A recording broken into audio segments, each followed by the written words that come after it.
All right, I'm here with Holly Turner. She's doing the one-woman show, A Year of Magical Thinking. Holly, can you tell us a bit about the show? Sure.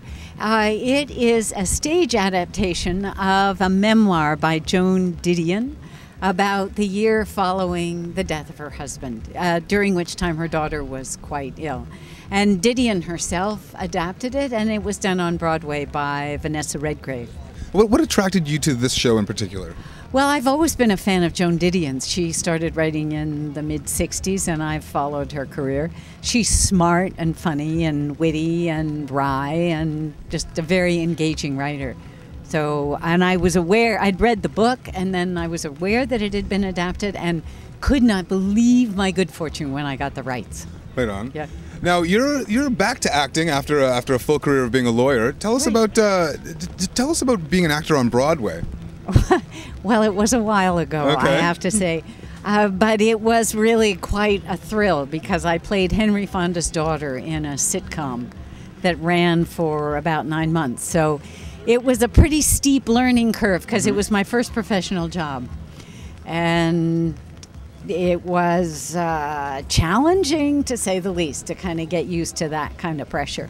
But it was an awful lot of fun. And so what made you come back?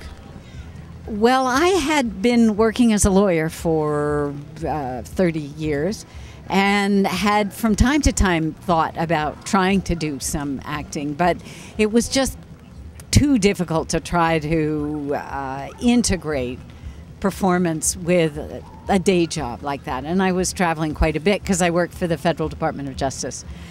Now I'm retired, and so I thought, yeah, I'm gonna go back to this. You never really stop wanting to perform. For a one-woman show, though, what are the specific challenges of putting together something like that as opposed to something that has a larger cast that you can bounce ideas off of? And well, it's the nature of it that you kind of have to keep it going all on your own. There's the simple practical need to memorize the lines, which I have to say, as you get older, gets more challenging.